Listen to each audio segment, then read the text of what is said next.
Vamos a comenzar hablando en este primer video de la estructura atómica y a comenzar a discutir cómo se representan las moléculas en química orgánica. Bien, ¿cómo es un átomo? Se compone de electrones cargados negativamente, de protones cargados positivamente y de neutrones que no tienen carga. Resulta ser que los protones y los neutrones están concentrados en el núcleo del átomo y se dice que los núcleos de los átomos son masivos porque la masa de los electrones es 1800 veces menos que la de un protón. Se considera por esto que los electrones tienen una masa despreciable. Sin embargo, hay que decir que los electrones que se mueven, ¿verdad?, en regiones energéticas, ¿verdad?, alrededor del núcleo, regiones energéticas específicas, son responsables de la formación de los enlaces químicos.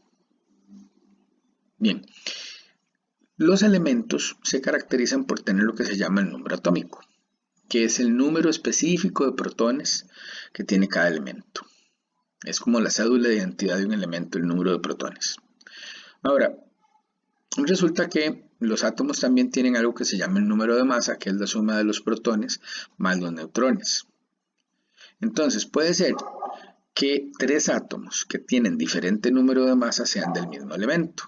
A eso se le llaman isótopos, diferente número de masa pero igual número atómico. En el caso del carbono tenemos tres isótopos, el carbono 12 con un 99.9% de abundancia, el carbono 13 con un 1% de abundancia y el carbono 14 con un 10 a la menos 10% de abundancia. Este último, ¿verdad?, es un radioisótopo que tiene una vida media de 5730 años. Bien, para un elemento específico, el peso atómico es la masa media ponderada de sus átomos. Y el peso molecular es en cambio la suma de los pesos atómicos de todos los átomos para una molécula dada. Bien, hablemos ahora de estructura electrónica. ¿Cómo se distribuyen los electrones alrededor de un átomo? Bueno, lo primero que tenemos que decir es que no forman órbitas con respecto al núcleo del átomo, los electrones. Sí están alrededor, pero no forman órbitas. Ellos se encuentran más bien en regiones, ¿verdad?, de energía específicas. Bien, sabemos del principio de incertidumbre de Heisenberg que nosotros no podemos conocer la posición exacta de un electrón en un momento dado. Sabemos que están en regiones de energía. Bueno, los electrones tienen un carácter dual, o sea, se comportan como partícula y como onda. Entonces, para explicar su movimiento, ¿verdad?, se tiene una ecuación ondulatoria que cuando se resuelve, ¿verdad?, y se normaliza, se obtiene pues una función matemática que nosotros conocemos como orbital, ¿verdad? El orbital es la región de máxima probabilidad para un nivel de energía dado donde puede encontrarse el electrón. ¿Ok? Bueno, si ahora hablamos del orbital 1s, ¿verdad?, tenemos que decir que el 1, ¿verdad?, es el número cuántico que define al nivel de energía donde está ese orbital, ¿verdad? Tenemos que decir que el orbital 1s tiene, cuando se grafica, ¿verdad?, una forma esférica, ¿verdad?, alrededor del núcleo, y los electrones se encuentran ahí con una simetría esférica, ¿verdad?, alrededor del núcleo. Entonces, en el nivel 1 solo hay un orbital que es el 1s. Sin embargo, en el segundo nivel podemos hablar de que hay un orbital 2s. Este orbital 2s se diferencia del anterior en que posee una región nodal que también es esférica.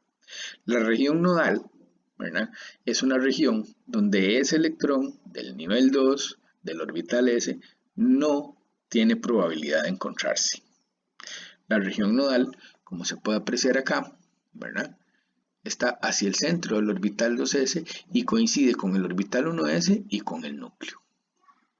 Vemos una representación ampliada acá del orbital 1s de lo que sería, digamos, el dibujo de esa región de probabilidad para el electrón y su nodo. Y finalmente, ¿verdad?, una representación más clara del corte. Aquí está el orbital 2s, ¿verdad? Aquí es donde estarían los electrones de tipo 2s. Bien. En el nivel de energético 2, o sea, para un número cuántico 2, tenemos tres orbitales que sí son direccionales, o sea, no tienen una simetría esférica, que son los orbitales p. Se llaman px, py y pz porque se orientan hacia los vértices de los ejes coordenados. Como ustedes pueden ver, estos consisten en dos lóbulos, ¿verdad? Uno positivo y uno negativo. Todos los orbitales P van a tener un plano nodal, ¿verdad? Que coincide también con la posición del núcleo. Bien, las funciones de onda u orbitales nos dicen la energía del electrón y el volumen del espacio o de espacio alrededor del núcleo donde un electrón más probablemente se encuentre para un nivel energético dado, ya sabemos, con un número cuántico específico. Entonces, a medida que se va aumentando la energía, o sea que va aumentando el número cuántico, muchachos, van a ir apareciendo otras regiones orbitales. Fíjense. Los orbitales forman capas alrededor del núcleo, un número cuántico n.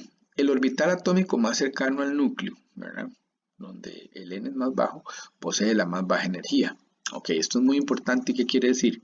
Que los electrones más cerca del núcleo son los que tienen el menor contenido energético, mientras que los electrones que se alejan del núcleo, ¿verdad?, que están en regiones más alejadas, tienen un contenido energético mayor. Finalmente hay que decir que orbitales degenerados son aquellos que tienen la misma energía. ¿Como quiénes? Como los orbitales P del nivel 2. Que acá podemos observar claramente, muchachos, el diagrama de energía, ¿verdad?, de los primeros dos niveles de energía. Vemos que el nivel 1 solo tiene un orbital 1s, mientras que el nivel 2 tiene el orbital 2s y los orbitales degenerados 2px, 2py y 2pz. Bien, podemos apreciar acá que ya en la tercera capa, ¿verdad?, o sea, en el nivel 3 de energía, número cuántico 3, con respecto al núcleo, ya no solo hay orbitales s y p, sino que aparecen 5 orbitales d. Y en la cuarta capa, ¿verdad?, alrededor del núcleo, más lejana, con un número cuántico de 4, tenemos orbitales s, p, d y 7 nuevos orbitales f. A medida que nos alejamos del núcleo, entonces, se va ensanchando la estructura electrónica porque pueden haber diferentes regiones energéticas donde los electrones se puedan alojar. Ok. Bien, otras definiciones importantes que tenemos que tener son el principio de construcción. Ok, los electrones ocupan los orbitales con la energía más baja primero. O sea, cuando estamos haciendo el llenado de los electrones de un elemento, con respecto a los electrones que nos dice la tabla periódica que debe tener, debemos de llenar primero los orbitales que tienen más baja energía. Segundo, el principio de exclusión de Pauli dice que solo dos electrones pueden ocupar un orbital atómico y los dos electrones deben de tener spin opuesto. ¿Ok? Entonces el orbital 1s se llena solo con dos electrones, el 2s con dos electrones, el orbital 2px con dos electrones y así sucesivamente. Finalmente nos dice la regla de Hund que los electrones ocuparán primero todos los orbitales degenerados vacíos, semillenado, lo que se conoce como el semillenado, antes de emparejarse en el mismo orbital. ¿Esto qué quiere decir? Que si yo tengo 3 orbitales degenerados y tengo 3 electrones, entonces pongo 1 en cada orbital degenerado. No pongo 2 en el primero y 1 en el segundo, no. Se semillenan todos los orbitales que tengan la misma energía. Bien, hablamos ahora de los electrones de valencia. Los electrones de valencia son los electrones que le sirven a los átomos para formar enlaces. Estos varían de átomo a átomo. Vean ustedes como, por ejemplo, el boro tiene 3 electrones de valencia, el silicio tiene 4 y el antimonio tiene 5. Bueno, acá podemos ver en esta tabla, ¿verdad?, lo que son las configuraciones electrónicas de los átomos más pequeños, y nosotros nos vamos a concentrar mucho en todos estos átomos de los niveles 1 y 2, porque ahí es donde está el carbono, ¿verdad? Y el comportamiento de los otros elementos que están cerca del carbono le permiten a estos otros elementos enlazarse y formar compuestos muy estables con el carbono. Entonces nos van a interesar mucho estas configuraciones electrónicas, muchachos, y nos van a importar mucho todos los cambios que ocurran en ellas. Bien, aquí tenemos la configuración electrónica basal para el carbono y así es como se representa. Observen, 1s2, 2s2, bueno, aquí falta un 2, pero esto es 2p2. Esa es la configuración electrónica del carbono. Bueno, como les decía, tomen la importancia a estos elementos que los veremos muy asociados con el carbono. ¿Okay? Muchos de ellos conforman una gran cantidad de compuestos orgánicos y por eso es que para nosotros son tan importantes. ¿Okay? Bien. De nuevo, esta tabla trae condensadas las configuraciones electrónicas, muchachos. La recomendación aquí es que ustedes puedan, ¿verdad? Como manera de repaso, tomar un elemento dado de la tabla y escribir su configuración electrónica. Con respecto a estos elementos, ¿verdad? Ustedes ya las tienen aquí, se pueden revisar el ejercicio, ¿verdad? Ok, ahora vamos a empezar a hablar de los enlaces, o sea, por qué se enlazan los átomos en la naturaleza. Bueno, Luis decía que un átomo es más estable si su capa externa está llena o contiene 8 electrones y no tiene electrones de alta energía. Bueno, esto es lo que conocemos como la regla del octeto, ¿verdad? O la teoría de la capa llena de electrones. ¿Ok? Entonces, en la naturaleza los átomos ceden, ¿verdad? O bien aceptan, ¿verdad? O bien comparten los electrones. Hay dos tipos de enlaces que son importantes para nosotros. El enlace iónico, en el cual un elemento como el litio, ¿verdad? Le cede un electrón al flúor. Y entonces tenemos una asociación, ¿verdad? Una atracción electrostática que me permite tener un enlace. Pero lo que es importante es que cuando el litio le cede el electrón al el flúor alcanza una configuración de octeto en su capa de valencia, ¿verdad? Como ustedes pueden ver. Y el litio no puede tener 8, pero también se estabiliza al perder un electrón, ¿ok? Porque llega a una capa llena de 2 electrones. Bueno, esto es un tipo de especies, ¿verdad? Otro tipo de átomos en la naturaleza se enlazan, ¿verdad? Compartiendo electrones y así completando sus octetos. Bueno, los enlaces covalentes pueden ser simples, dobles o triples. Ok. En química, un enlace iónico o electrovalente se forma por la unión de átomos cargados con cargas opuestas, por la atracción electrostática que se genera entre ellos. Entonces, normalmente, ¿verdad? Cuando un átomo pierde un electrón y se lo cede a otro, ¿verdad? Entonces ellos forman retículos cristalinos, como en el caso del cloruro de sodio. Okay. ¿Qué propiedades tienen los compuestos iónicos? Bueno, muchos de ellos son sólidos, ¿verdad? Tienen altos puntos de fusión, como dice acá, hay algunos que tienen puntos de fusión más altos de 400. Bueno, la sal de cocina andaba ahí por 900, ¿verdad? Dice, para fundir un cristal iónico se hace necesario deshacer la red cristalina, ¿verdad? Es decir, separar los iones. Claro, esto cuesta mucho porque la fuerza de las fuerzas más grandes en la naturaleza es la interacción electrostática positivo-negativo. Y los iones positivos, entonces, se atraen con mucha fuerza con los negativos. Ahora, sí podemos ver que los compuestos iónicos se separan en el agua. Bueno, nosotros nos acordamos, ¿verdad?, de que esto es posible por el fenómeno que conocíamos como que igual disuelve igual. Resulta que el agua es un dipolo y las moléculas de agua tienen la capacidad de interactuar con los iones positivos por una parte y con los iones negativos por otra parte, ¿verdad?, rodeándolos, y la interacción electrostática entre el agua y el ion positivo y el agua y el ion negativo, muchachos, es de la misma intensidad que las fuerzas dentro de los retículos cristalinos. Por eso es que decimos que los compuestos iónicos se pueden solvatar en el agua. Ok, ¿qué más podemos decir? Conducen la electricidad si están fundidos.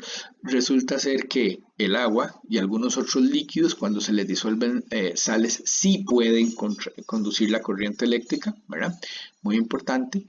Y hay que decir que los compuestos iónicos son insolubles en su mayoría en disolventes que son no polares. ¿Okay? Los puntos de ebullición entonces también son muy altos, ¿verdad? Y los puntos o las densidades, muchachos, disculpen, también son muy altas. Bien, un enlace covalente entre dos átomos o grupos de átomos se produce cuando estos átomos se unen para alcanzar el octeto, compartiendo electrones de la capa de valencia. Bueno, el enlace covalente es no polar cuando yo tengo un reparto equitativo de los electrones, por ejemplo en la molécula de hidrógeno. Debido a que los dos hidrógenos manifiestan la misma electronegatividad, propiedad de la que hablaremos en un momento, pues compartirán por igual los dos electrones del enlace.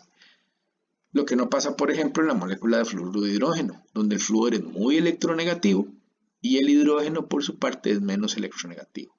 Entonces, en el enlace entre estas dos especies, lo que nosotros veremos posteriormente es que el flúor va a tener una carga parcial negativa, este flúor, y el hidrógeno una carga parcial positiva. Claro, porque la densidad electrónica está siendo atraída hacia el flúor, que es más electronegativo que el hidrógeno. Nada más para que recuerden, la electronegatividad aumenta hacia la derecha en la tabla periódica y hacia arriba. Vean, esta es la tabla de Pauling de electronegatividad y vemos aquí que el flúor es el elemento más electronegativo, o sea que tiene la mayor tendencia a atraer los electrones en un enlace, como ustedes pueden ver, porque tiene una electronegatividad de 4. Podemos ver cómo se distribuyen las otras electronegatividades. Vean que el carbono tiene una electronegatividad de 2.5 y se considera que es un elemento realmente poco electronegativo. Ok, observamos por aquí, entonces un poco más de ejemplos, ¿verdad? Aquí vemos el mapa de distribución electrónica, ¿verdad? Y vemos que en la molécula de flúor, la distribución electrónica es equitativa, ¿verdad? O pareja con respecto a los dos átomos de flúor.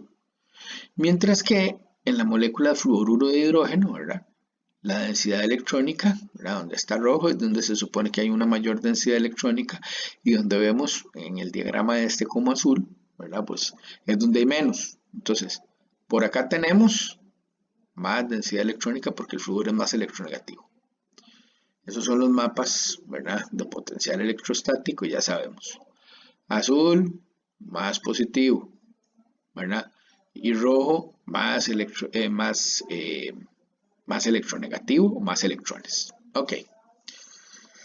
Bien, vamos a hablar de las moléculas covalentes que son polares. Entonces, son moléculas que tienen una simetría eléctrica, claro. Tienen dos cargas en puntos opuestos, ¿verdad? Vemos tres, por ejemplo. El cloruro de hidrógeno, ¿verdad? Una cosa, recuerden que se llama cloruro de hidrógeno y como ustedes pueden ver es una molécula covalente.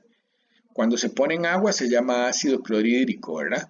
Porque se disocia completamente. Pero el cloruro de hidrógeno es una molécula, como ustedes pueden ver, covalente y es un gas. El agua es un dipolo que ya conocemos, los hidrógenos tienen carga parcial positiva mientras que el oxígeno concentra la carga negativa de la molécula. Y aquí lo que tenemos es una molécula de acetona, donde el oxígeno, como podemos observar, ¿verdad? Es la región, digamos, negativa, mientras que los carbonos, que quedan a los dos lados de esta unidad, que se llama un carbonilo, son positivos. Bueno, ok, resulta que un dipolo tiene un momento dipolar, muchachos. Bueno, y el momento dipolar tenemos que entenderlo de dos formas. Primero vamos a explicar lo que es el momento de enlace y después el momento dipolar de una molécula más grande. El momento dipolar, ¿verdad? Se define como μ y es la carga por la distancia de enlace. ¿Ok? Entonces en esta tabla ustedes pueden ver diferentes momentos dipolares. Por ejemplo, vean, el momento dipolar de un enlace carbono-hidrógeno es de 0,4. Nosotros en química orgánica, y para irselos diciendo de una vez, consideramos, muchachos, que los enlaces carbono-hidrógeno son no polares. Pero vean, por ejemplo, ¿verdad? El momento dipolar de un enlace nitrógeno-hidrógeno es 1.3. ¿Ok? Entonces nosotros aquí consideramos que sí hay, ¿verdad? Un enlace que es covalente polar. Bueno, muy bien. La polaridad de un enlace, ¿verdad? Entonces se mide por el momento dipolar, más claro aquí, la distancia de enlace, ¿verdad? Y muy importante que nosotros veamos la carga, ¿ok? Ahora, cuando tenemos una molécula, ¿verdad? Más grande, cuando ya no solo hablamos de un enlace, muchachos, tenemos que decir que el momento dipolar de esa molécula específica es la suma de todos los momentos de enlace, que por cierto, como ustedes pueden observar acá, se dibujan, ¿verdad? Comenzando, ¿verdad? En el átomo que es positivo, ahí comienza el vector, y termina en el átomo que es negativo. Bueno, estos son vectores, muchachos. Tienen magnitud, dirección y sentido. Si ellos se suman con el método del paralelogramo, vamos a encontrar que en el caso del clorometano, el momento dipolar es de 1.9 y vemos que la molécula entonces es muy polar. ¿Ok? Bueno, en el caso del cloroformo, vemos que tiene un momento dipolar de 1 y que los enlaces polares son los enlaces carbono-cloro. Ojo, cuidado con esto, ¿verdad? Ahora vemos tal vez un poquito más. Puede ser que en una molécula hayan enlaces polares, pero que la molécula al final no sea polar, porque fíjense ustedes que aquí tengo este que sale hacia fuera del plano, hay que explicar después qué significan los guiones, las líneas y esta cuña, pero vamos a decirles de momento que este cloro sale fuera del plano y que este cloro se mete, entonces hay una resultante en este sentido. Mientras que estos dos en el plano generarán otra resultante, disculpen, en este sentido, y por esa razón se anulan, ¿verdad? Entonces hay que pensar, ¿verdad? Es la suma vectorial de los momentos dipolares, el momento dipolar de una molécula como esta. Depende de la polaridad de los enlaces y de la geometría de la molécula, ¿verdad? Los pares de electrones no compartidos contribuyen muchísimo al momento dipolar, ¿ok?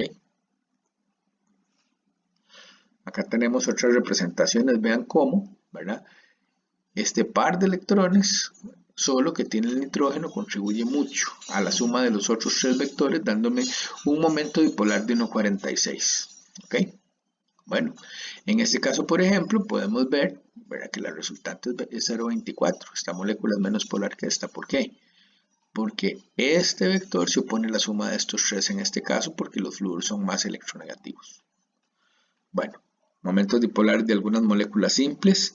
Aquí tenemos, ¿verdad? El dióxido de carbono es 0 porque si sumo estos dos vectores, ya ustedes saben, me da 0.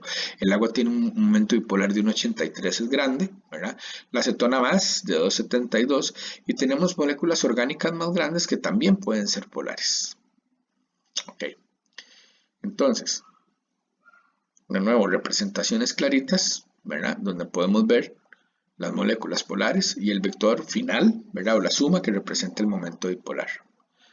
Cuidado, ¿verdad? Una molécula puede tener enlaces polares y no ser polar. Bueno, muy importante. Vamos a decir, o cuándo vamos a decir que un enlace covalente es polar, ¿verdad? O cuándo vamos a decir que es no polar.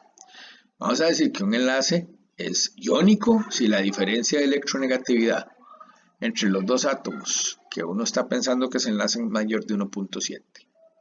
Si la diferencia de electronegatividad está entre 0.3 y 1.7, yo digo que el enlace que se forma entre esos dos átomos es un enlace covalente polar. Mientras que, ¿verdad?, si la diferencia de electronegatividad, ¿verdad?, entre las dos especies que se forman está entre 0 y 0.3, yo digo que es un enlace covalente no polar. Bueno, este es un aproximado, muchachos, ¿verdad? Es bueno saberlo como un segundo criterio. Siempre hay que ir a ver las propiedades, muchachos, de los enlaces, ¿verdad? Y su comportamiento ya en la naturaleza. Ok. Bueno, vamos a llegar hasta aquí con este primer video, muchachos, porque ya tenemos algunos minutos y empezaremos inmediatamente a grabarles un video de las estructuras de las moléculas en química orgánica. Gracias.